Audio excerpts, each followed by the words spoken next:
Fils est le reflet de sa gloire et l'expression de sa personne. Il soutient tout par sa parole puissante. Après avoir accompli au travers de lui-même la purification de nos péchés, il s'est assis à la droite de la majesté divine dans les lieux très hauts. Dans les lieux très hauts, Hébreux chapitre 1, le verset 3, la Bible nous dit lequel étant la splendeur de sa gloire et l'empreinte de son être. La splendeur de la gloire du Père se trouve dans le Fils, ce qui signifie que cette splendeur, cette lumière qui est dans le Père se trouve dans le Fils. La gloire qui est dans le Père se trouve dans le Fils. L'empreinte de la sainteté qui est dans le Père se trouve dans le Fils. Toutes les perfections du Père se trouvent dans le Fils. La Bible dit qu'en lui habite corporellement toute la plénitude de la divinité. La Bible dit aussi qu'il soutient toutes choses par la parole de sa puissance. Le Fils est celui qui a appelé toutes choses. Il a appelé toutes choses à l'existence à partir de rien. C'est sa marque de fabrique, c'est sa signature, c'est sa façon de faire, d'appeler toutes choses à l'existence. Il appelle des choses qui n'existent pas comme si elles existaient déjà. Il appelait le monde à l'existence à partir de rien, uniquement à partir de sa parole. Et la Bible dit ici qu'il soutient, et qu'il soutient toutes choses. Après qu'il ait appelé toutes choses à partir de rien, par sa parole puissante, il voudrait aussi que son peuple soit ses imitateurs. Soyons les imitateurs d'Élohim comme des enfants bien-aimés. Soyons de ceux qui appellent à l'existence des choses qui n'existent pas comme si elles existaient. Car la Bible nous dit aussi dans le livre de Proverbes, chapitre 18, le verset 22 à 23, ces paroles. C'est grâce au fruit de sa bouche que l'homme rassasie son ventre. C'est du produit de ses lèvres qu'il se rassasie. La langue a le pouvoir de vie et de mort. Ceux qui aiment parler en goûteront les fruits. Oui, ceux qui aiment parler. Si nous aimons nous exprimer et imiter Dieu, on nous dit que la langue a un pouvoir de vie et un pouvoir de mort. Et Yoshua, par sa parole puissante, il a conduit toutes choses à l'existence, à partir rien que de la parole. Et nous faisons de même, agissons de même, eh bien, appelons à l'existence la santé qui nous manque comme si nous l'avons déjà. Soyons ses imitateurs. Appelons le bien-être psychique, mental, à l'existence, comme si ce bien-être était déjà là. Appelons la prospérité physique, matérielle à l'existence, comme si cette prospérité était déjà là. Soyons ses imitateurs. Et dans le texte d'Hébreux, nous dit qu'il soutient toutes choses, aussi par sa parole puissante. Pourquoi doit-il soutenir toutes choses après l'avoir fait venir à l'existence par sa propre parole? Est-ce que sa création a besoin d'être soutenue de la même manière qu'elle est venue à l'existence à partir de cette parole? Oui. Pourquoi? Eh bien parce que à cause du péché de l'homme, la création tout entière est soumise à la vanité. Et que cette création a tendance, la créature a tendance à retomber dans le néant duquel venait. Le monde, la terre entière, elle se fissure. La terre se fissure par des tremblements. La terre est submergée par des tsunamis. L'atmosphère se détériore. Il y a une détérioration du climat. Et nous vivons des temps difficiles. Le monde a tendance à retomber dans le néant. L'homme que Dieu a créé à cause du péché a tendance à retourner à la poussière d'où il avait été pris. Car tu es poussière et à cause du péché tu retourneras. Il y a donc cette tendance. Les maladies sévissent pour nous ramener à notre état initial. Mais la Bible nous dit ici que le Seigneur, par sa parole puissante, il soutient toutes choses.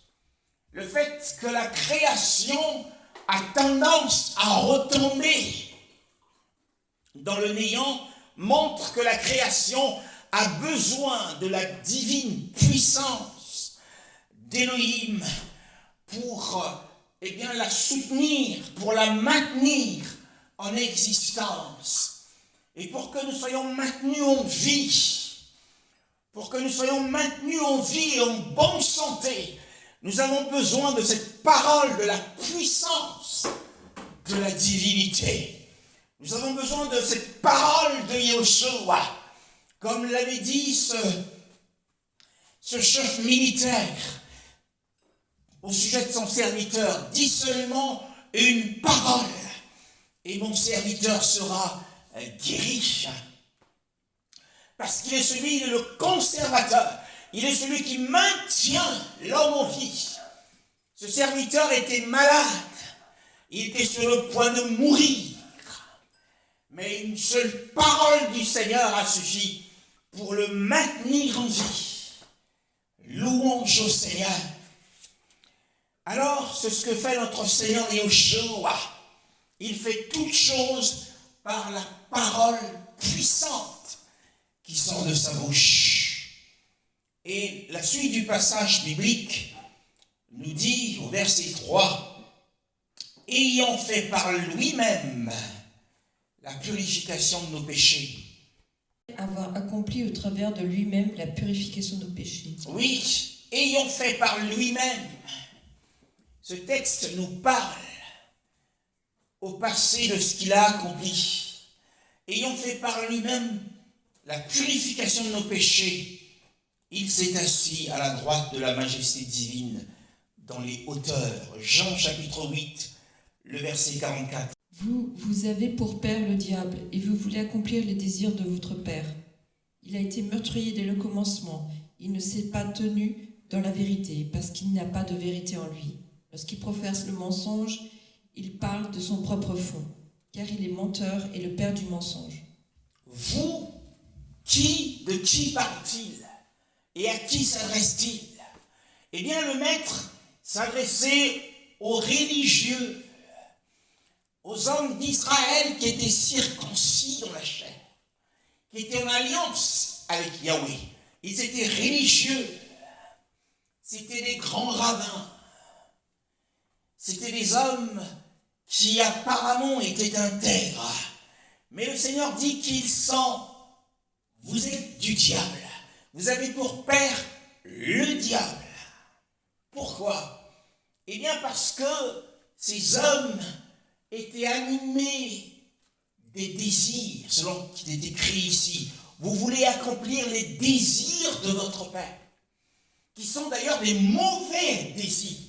Leur cœur était rempli de mauvais désirs. Leur cœur était rempli des mauvaises convoitises. Il s'adresse à ces hommes qui étaient pourtant, qui apparaissaient spirituels. Mais la description du Seigneur au sujet de leur cœur est une description terrible.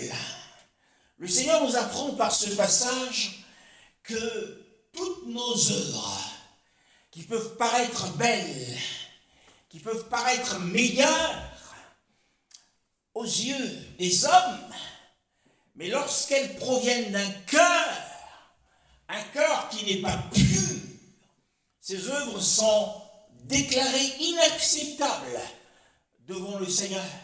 Elles sont inacceptables, et ce qui signifie qu'elles sont mortes. Peu importe le degré de louange que cela suscite dans l'opinion publique. Mais aux yeux du Seigneur, ce sont des œuvres mortes.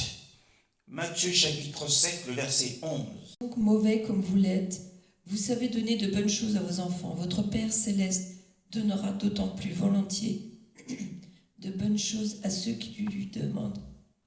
Si donc mauvais comme vous l'êtes, ainsi c'est la description que le Seigneur, c'est le diagnostic que le Sauveur fait de tous les fils des hommes. Mauvais comme vous l'êtes. Il veut simplement dire que le péché qui est incrusté, le péché qui est dans la nature humaine, fait de l'homme un être mauvais. C'est la description du Sauveur. Les hommes sont mauvais, tous autant qu'ils sont. Ils sont mauvais par leur nature. Et que le péché qui est dans le cœur de l'homme est comme appelé une maladie, et pas une simple maladie, mais de la lèpre. Et en disant que nous sommes tous mauvais, le Seigneur dit que nous sommes spirituellement lépreux. Tous les hommes sont lépreux aux yeux du Seigneur. Toujours plus impurs. Toujours plus impurs chaque jour. Chaque jour, une impureté se rajoute à une autre impureté. Que celui qui se sanctifie davantage, que celui qui est impur soit encore impur. Plus les jours passent, plus les hommes sont de plus en plus impurs. Et cela montre qu'il y a en l'homme un tel besoin d'être purifié par le prêtre, d'être purifié par son sacrifice. Tel est le passage de notre étude. Après avoir fait la sanctification, la purification des péchés, la Bible dit qu'il s'est assis à la droite de Dieu. Nous avons besoin d'être purifiés parce que toujours plus impurs nous sommes. Yeshua dit, vous êtes tous mauvais. Alors, il le dit sur quelle base? Il le dit sur la base de la loi, donnée par Elohim à Moshe. Lorsque nous nous mirons sur la loi de la perfection, eh bien nous voyons que nous sommes tous mauvais. Et c'est sur cette base qu'il déclare que nous sommes mauvais. En d'autres termes, la loi de Moshe condamne l'homme. Mais la grâce qui vient par Jésus-Christ peut sauver l'homme. C'est cela la bonne nouvelle. Et sous la loi de Moshe, dans l'Ancienne Alliance, la purification dont nous parlons était étroitement liée à l'expiation. Nous allons lire quelques textes. Exode chapitre 29, le verset 36 à 37. Tu offriras chaque jour un taureau en sacrifice pour le péché, pour l'expiation. Tu purifieras l'autel par cette expiation et tu verseras de l'huile dessus pour le consacrer. Pendant 7 jours, tu feras expiation sur l'autel et tu le consacreras. Ainsi, l'autel sera très saint et tout ce qu'il touchera sera saint. Oui, donc nous voyons qu'à partir de ces deux portions de la parole, il est question de l'expiation et il est question de la purification. Donc pour le Kippour, ma version, le jour des expiations, tu purifieras l'autel. Donc on parle de la purification et on parle de l'expiation que cela produit en fait à partir du sang qui a été versé. Lisons aussi dans Exode chapitre 30, le verset 10, ces paroles. Une fois par an, Aaron fera des expiations sur le corne de l'autel. On y fera des expiations une fois par an avec le sang de la victime expiatoire au fil des générations. Ce sera une chose très sainte devant l'Éternel. Voilà, donc c'est le jour du Kippour, le Yom Kippour, le jour des expiations. Eh bien, une fois par an, Aaron fera l'expiation des cornes de l'autel avec le sang pour le péché, ses propres péchés, et le péché du peuple. Nous lisons également dans Lévitique chapitre 8, le verset 15, et ensuite nous lirons Lévitique 16, le verset 16. Moïse l'égorgea, prit du sang et en mit sur son doigt, sur les cornes du pourtour de l'autel, pour le purifier. Il versa le sang au pied de l'autel pour le consacrer en vue d'y faire l'expiation. Oui, donc le sang fait l'expiation, le sang purifie. Lévitique 16, 16. C'est ainsi qu'il le fera l'expiation pour le sanctuaire, à cause des impuretés des Israélites et toutes les transgressions par lesquelles ils ont péché. Il fera de même pour la tente de la rencontre, qui est établie avec eux au milieu de leur impureté. Voilà. Donc toutes les impuretés et toutes les transgressions sont donc purifiées par le sang de l'expiation. Et dans la Nouvelle Alliance, et nous retournons dans la Nouvelle Alliance, nous étions dans l'Ancienne Alliance, voilà comment ça se faisait à partir des animaux. Et dans la Nouvelle Alliance, et notamment dans l'Épître aux Hébreux, chapitre 9, le verset 26, nous lirons aussi le verset 14 et le verset 22. Si tel est le cas, le sang du Christ, qui s'est offert lui-même à Dieu par l'Esprit éternel comme une victime sans défaut, purifiera d'autant plus vos consciences des œuvres mortes, afin que vous serviez le Dieu vivant. Verset 22. Or, d'après la loi, presque tout est purifié avec du sang. Et s'il n'y a pas de sang versé, il n'y a pas de pardon. Voilà. Et verset 26. Si tel avait été le cas, il aurait dû souffrir plusieurs fois depuis la création du monde. Mais maintenant, à la fin des temps, il s'est révélé une seule fois, pour abolir le péché par son sacrifice. Alors, ici c'est Yoshua dont nous parlons. Il s'est manifesté une seule fois pour l'abolition, la suppression du péché par le moyen de son sacrifice. Nous voyons qu'il a accompli cette purification lui-même. Il a été à la fois prêtre et il a été à la fois sacrifice. Il a accompli cette purification par lui-même. Donc nous voyons que Aaron, de son côté, puisque nous avons fait cette comparaison, Aaron était incapable de purifier de la sorte. Aaron s'est servi des animaux pour effectuer sa propre purification et celle du peuple. Et donc, il avait pour cela, pour qu'il ait accès au lieu très saint, il avait besoin de se revêtir d'une robe, la robe sacerdotale, et il avait besoin d'avoir un agneau, un taureau, une chèvre, mais en tout cas un animal sans défaut, une victime parfaite avec du sang. Mais Yeshua n'a pas fait cela, il s'est offert lui-même. Et c'est lui qui a apaisé la colère d'Élohim contre le péché. Et il a apporté pour cela à la fois le pardon, mais aussi la gloire. Romains chapitre 6, le verset 23. Le salaire du péché, c'est la mort, mais le don gratuit de Dieu, c'est la vie éternelle en Jésus-Christ notre Seigneur. Oui, nous lirons ça en association avec Romains chapitre 8, le verset 23-24. Elle seule qui soupire, mais nous aussi, nous avons et sont privés de la gloire de Dieu, et ils sont gratuitement déclarés justes par sa grâce, par le moyen de la libération qui se trouve en Jésus-Christ. Oui, ça c'est le Romains chapitre 3, le verset 23-24.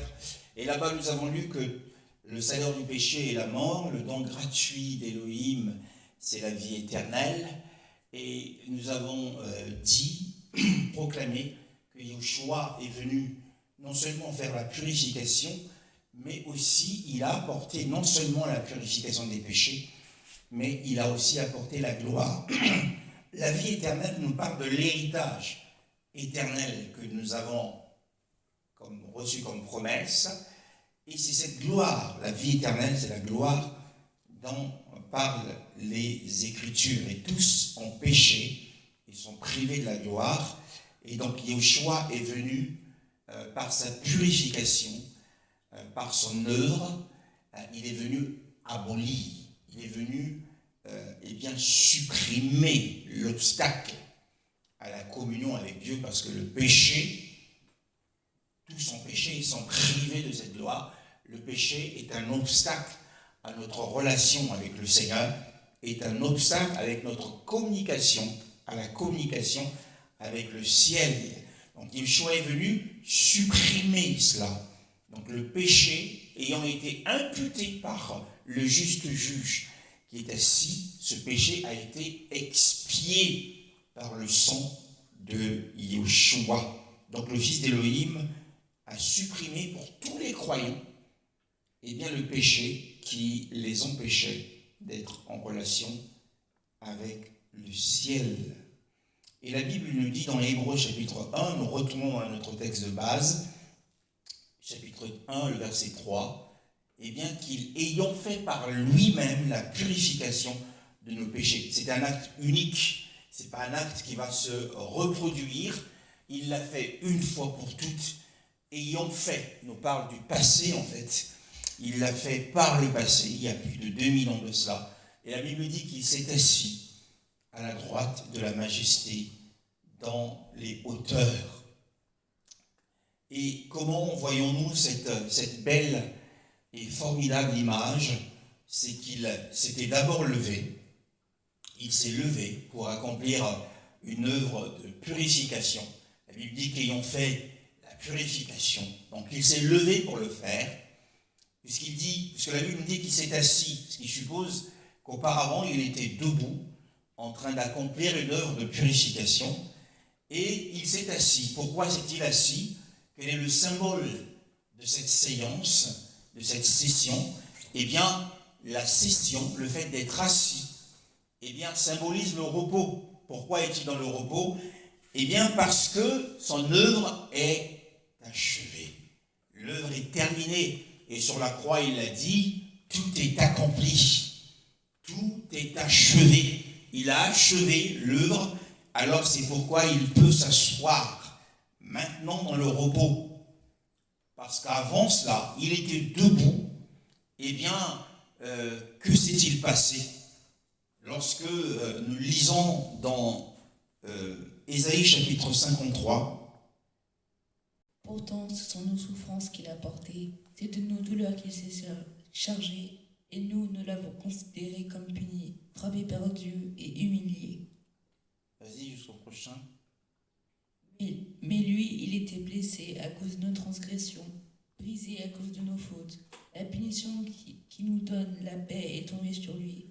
Et c'est par ces blessures que nous sommes guéris. Oui, c'est par ces blessures que nous sommes guéris. Alors il a, dans cette parole, en vérité, dans ma version, il a porté nos maladies. Et il s'est chargé de nos douleurs. Et cette charge et ce port, nous avons l'impression qu'il les a portés sur ses épaules. Non, c'est sur sa tête. Sur sa tête, eh bien, étaient posées, étaient placées les transgressions, les impuretés, les iniquités et les péchés de nous tous. Sur sa tête, il y avait un immense fardeau. Et il les a supportés jusqu'à la croix. Après avoir fait la purification des péchés, bien-aimés dans le Seigneur.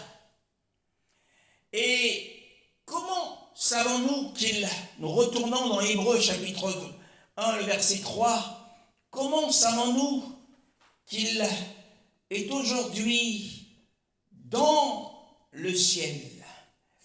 Eh bien, nous avons la preuve que cette purification des péchés qu'il a faite, le fait qu'il ait porté sur sa tête le fardeau, le poids incommensurable de tous les péchés des hommes, car ce sont nos péchés qu'il a portés, ce sont nos maladies dont il s'est chargé. Et comment savons-nous maintenant que cette purification et cette expiation a été acceptée par le Seigneur? Eh bien, la preuve en est qu'il est monté dans le ciel. Il est monté dans le ciel avec un corps de résurrection. Et qu'actuellement, il siège dans la pleine lumière de la présence divine. Il est dans une pleine lumière. Bien-aimé, cette pleine lumière, la Bible l'appelle la lumière inaccessible. Pourquoi? Pourquoi cette lumière est-elle inaccessible? Eh bien, elle est inaccessible au péché. Parce que là-bas, aucun péché ne peut être toléré. Là-bas, aucune mauvaise pensée ne peut être admise. C'est la tolérance zéro dans le lieu où se trouve le Seigneur. Et nous avons donc, par cette belle image de celui qui était au départ, il s'était au départ levé pour purifier, pour porter, pour se mettre à la croix, mais aussi pour s'asseoir par la suite dans les lieux très hauts. Bien-aimés, cette œuvre de la rédemption ne pouvait être accomplie que par lui-même. Aaron a été incapable de le faire. Il a fallu que Elohim soit fait homme pour que cette œuvre puisse avoir lieu. C'est le fruit de l'incarnation du Fils d'Elohim, l'incarnation du Sauveur. Nous voyons que son œuvre, nous l'avons dit tout à l'heure, l'avons lu en Hébreux 9, le verset 14, que le sang qu'il a versé a le pouvoir par un esprit éternel. C'est le sang par un esprit éternel. Cela montre à quel point que cette œuvre a un tel mérite en elle-même. Pourquoi est-ce que cette œuvre a un tel mérite? Pourquoi cette œuvre, elle est appelée une œuvre par l'Esprit éternel?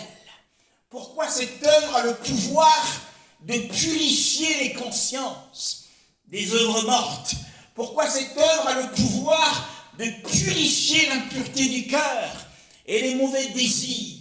Pourquoi cette œuvre a le pouvoir de changer le cœur humain alors que le verdict, le diagnostic du Seigneur était que tous vous êtes mauvais?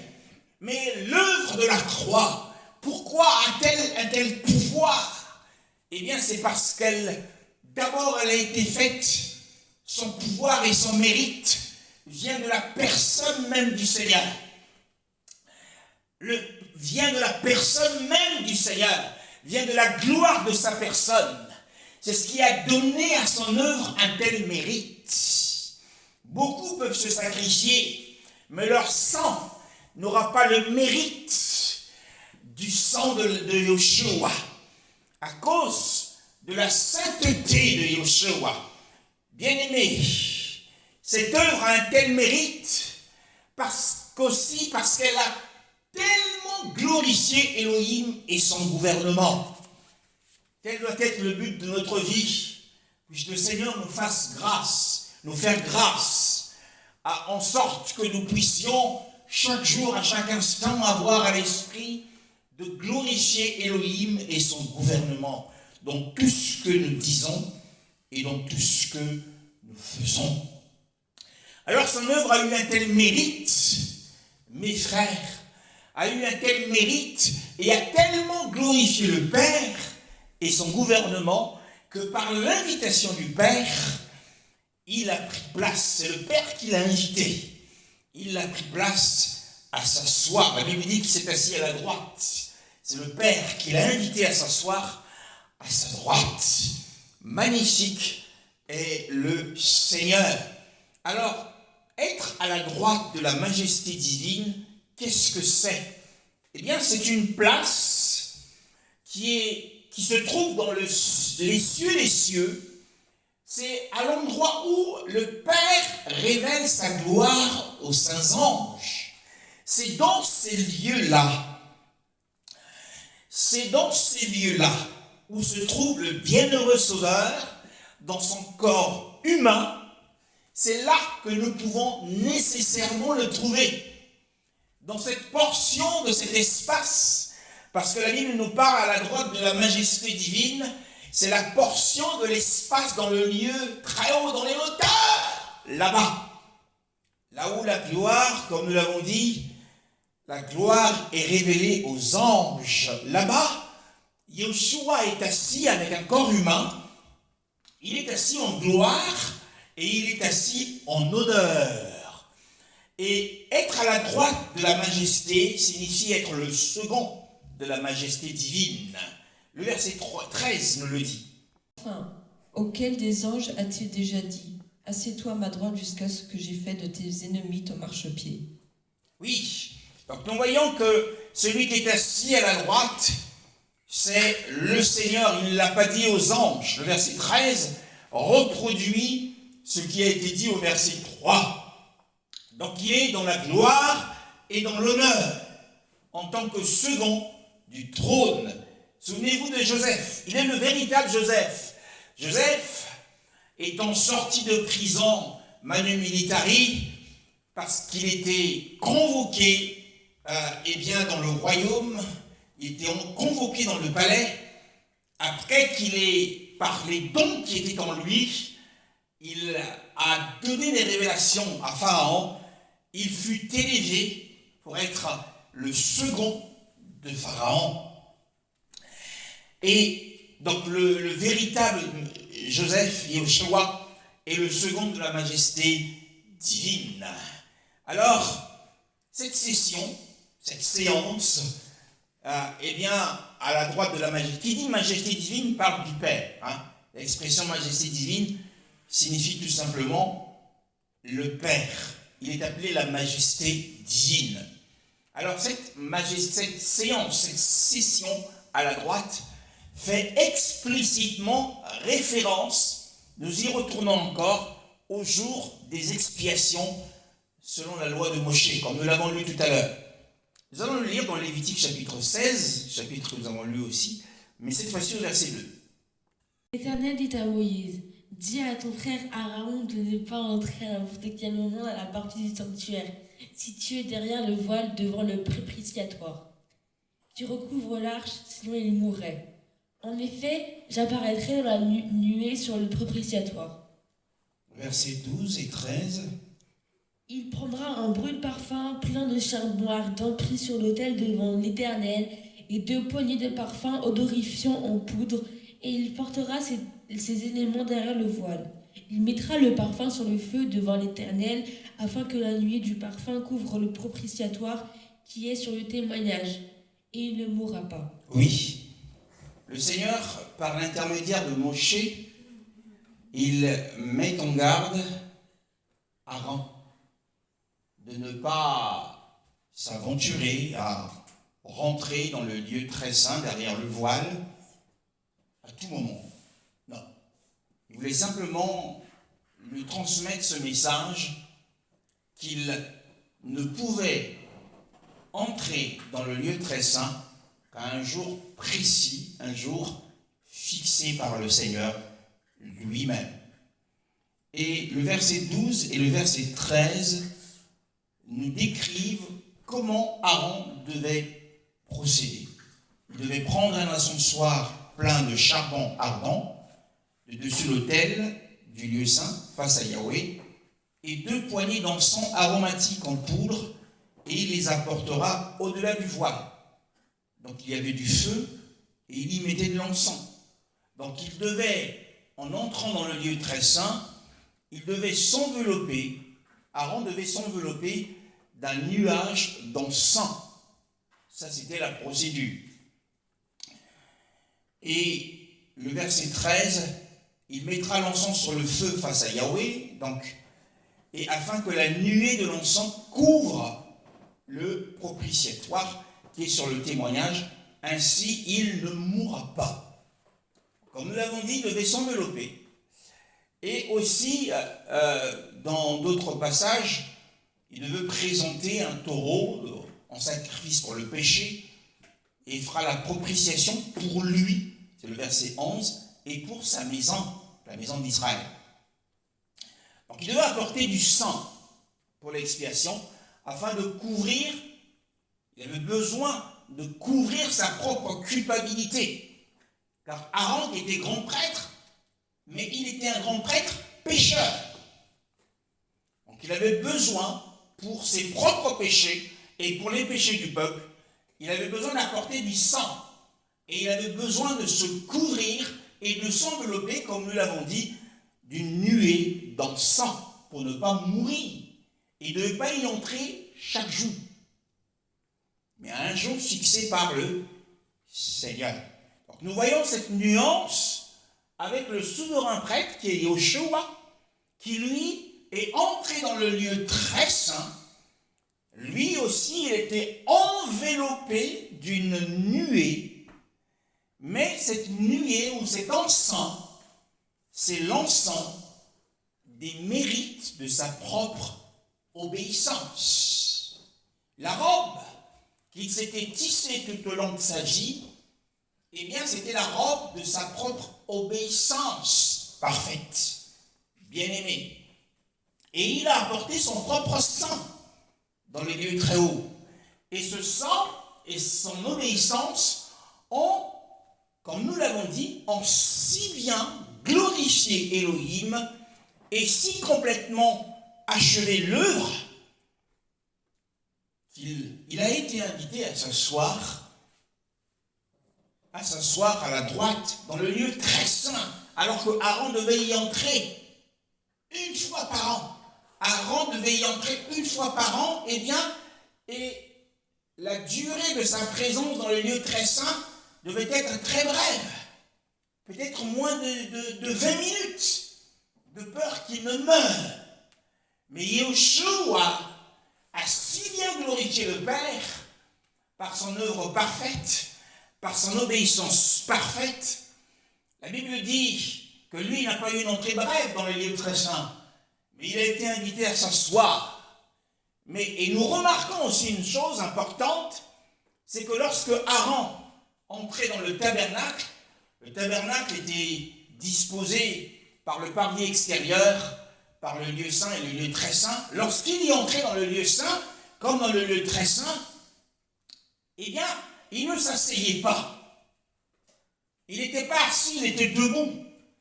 Pourquoi? Eh bien, parce que dans la composition, par la configuration du temple sur la terre, aucun siège n'était prévu. Il n'y avait de siège nulle part. ni dans le lieu saint, ni dans le lieu très saint. Donc il devait être debout. Mais dans le tabernacle céleste, l'arche de l'alliance dont parle ce passage, le verset 2, au-delà du voile, en face du propitiatoire qui est sur l'arche, il y avait l'arche de l'alliance. L'arche de l'alliance, dans les lieux très saints, a été remplacée par le trône de la grâce. Et c'est sur ce trône qu'est assis le Seigneur, dans la continuité d'une vie impérissable. Lui, il ne mourra pas dans le lieu très saint, parce qu'il est saint comme le Père. Et nous voyons le contraste avec Aaron, qui devait entrer et tout en tremblant, faire l'encens, faire monter l'encens sur le propitiatoire pour qu'il ne meure pas, mais aussi utiliser le sang pour la purification de sa propre culpabilité et de ceux du peuple. Nous bénissons le Seigneur pour cette œuvre de gloire qu'il accomplit, le pardon qui nous conduit à la gloire céleste. Magnifique est le Seigneur.